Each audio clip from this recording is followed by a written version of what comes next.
presented by Jeep, continues right now on ABC Action News Now. And we welcome you back to The Plank, presented by Jeep. The number to call us is 813-367-0171. Tom Korun along with John Sabol as we go pretty close to kickoff tonight between the Tampa Bay Buccaneers and Atlanta Falcons from the Georgia Dome. We appreciate the fact Greg Allman did join us earlier in the evening, gave us the update on the fact that Doug Martin inactive tonight, Gerald McCoy inactive tonight, Rennie will start, and McCoy, without McCoy in the middle, that obviously leaves somewhat of a void in a push in the middle to get to Matt Ryan, and that guy scares me tonight if you do not get pressure on him. And Jeff Tedford not here, too. Right, and speaking of pressure, there has been pressure on the National Football League. Oh, boy. The commissioner, Roger Goodell, has, in essence, pretty much gone in hiding. We've heard hide nor hair of him in the last 4 or 5 days. The bottom line of all that's going on right now is the fact that Adrian Peterson and Greg Hardy have both been put on the commissioner's exempt, basically inactive list. I didn't know this list actually existed. Apparently it does, and that's Hardy right there, along with Drew Rosenhaus, leaving the stadium, his agent. And the fact is that these two players are off the active roster. They're getting paid while they take care of their legal problems. Right, and this is, keep in mind, the only list. The commissioner can only put people on this. Only the commissioner. This is not a team. This is not any board. This is just something for him to get out of his problems. Right? Is exactly right. Like, when was this even established? We still haven't figured that out. I don't know that one. And another thing, too, is that Ray Rice, he through the NFLPA, has come back, and he's basically trying to get reinstated as a football player because you can't have on the Baltimore Ravens. But here's the deal. All right, I think it's going to happen, and then he's going right back on this list. Right, because just like in our judicial system outside of the NFL, in the real world, you can't be accused or convicted of double jeopardy, and that's basically his defense, is that he can't be, convicted of. Well, they gave a two game penalty, and then they gave an indefinite. Right, and they came back with that indefinite for the fact that they weren't really clear on it, but the National Football League tried to lead us to believe that what was said versus what was shown in that video were two different things. Subsequently, the penalty became a little bit bigger. Right. You want to join us in on this conversation? I'd like to get your ideas of what you think about the National Football League, what you think about this domestic violence that has really saturated the National Football League here as of late. It's just been an absolute debacle. 813-367-0171 is the number. The question, are you satisfied with the way the NFL is handling the Greg Hardy and Adrian Peterson situation? I look at it like this. The NFL is like this. Major League Baseball is like this. These guys will go with the course of least resistance as long as they possibly can. And the only reason why any of this has happened, and why anything happens when you deal with these two type entities that big in professional sports, is if money talks and you know what walks. And when you get your advertisers calling in and starting to complain about things, that gets their attention. And that was my next point. You had Anheuser-Busch, one of the NFL's biggest corporate sponsors, complaining, saying, you guys have a problem here. We don't condone this, these actions by any means. And what is it? Isn't alcohol proven to increase the risk of domestic violence? So you're having an organization like that saying to the NFL, you have a problem with this. If they're having a corporate sponsor saying that to you and you can't even admit that, then you have problems. That's a big sponsor. That's a billion-dollar sponsor. billion-dollar sponsor.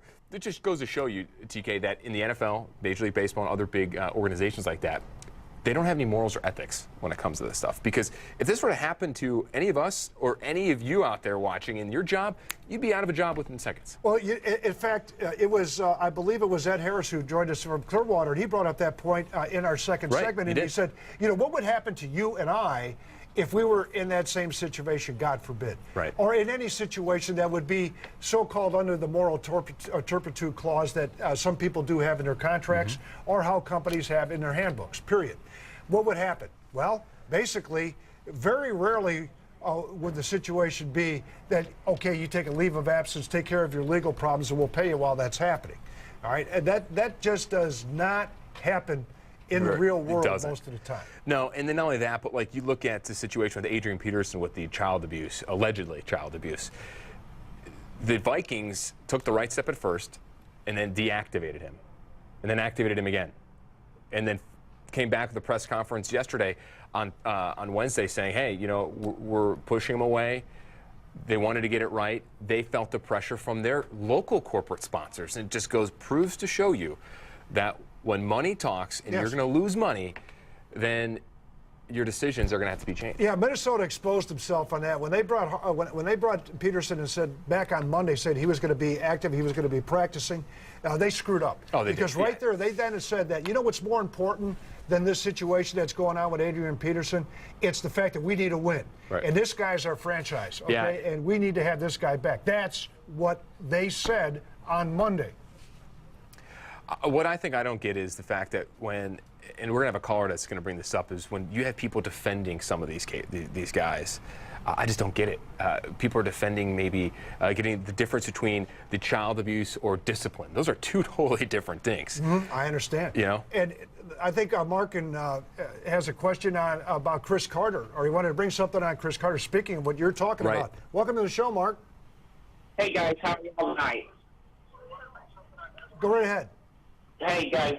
My statement is, like Chris Carter said, get them off the field. If they've done something wrong, own up to it, make the claim, get their acts together, because it does no good to the young kids coming up to the league.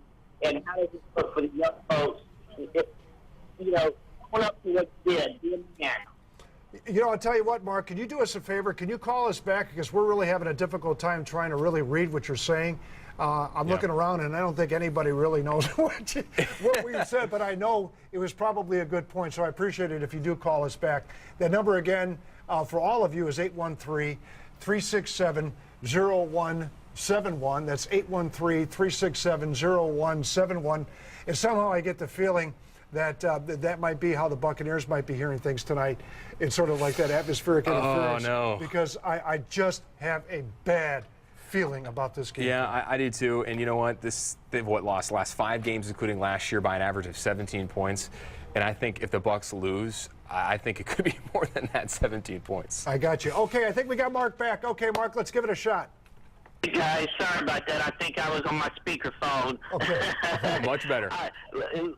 Like Chris Carter said, if you've done something wrong, own up to it. Get off the field, be a man, and what does it do to the young guys coming up and the young ladies playing in sports? You know, life is too short. If you've done something, own up and take care of the problem off the field and not get paid until the situation has been resolved as a whole. I couldn't agree more with you. And in Greg Hardy's situation, he has a court hearing coming up next month, and then the trial, I think, the beginning of 2015. We haven't heard the last on his situation, but you know, none of these guys have come out and really necessarily apologized about it, with the exception of Ray Rice when he had that the initial press conference with his wife, Janae Palmer. It goes back to the professionalism and how you were brought up and so forth as families in this generation. The same thing with the baseball players and the drug situation and those issues back then. It doesn't do right when you've done something wrong and you don't own up to it, and it doesn't look good for the young kids coming up trying to be an athlete. Yeah, you're bringing up a great point. I appreciate your call tonight.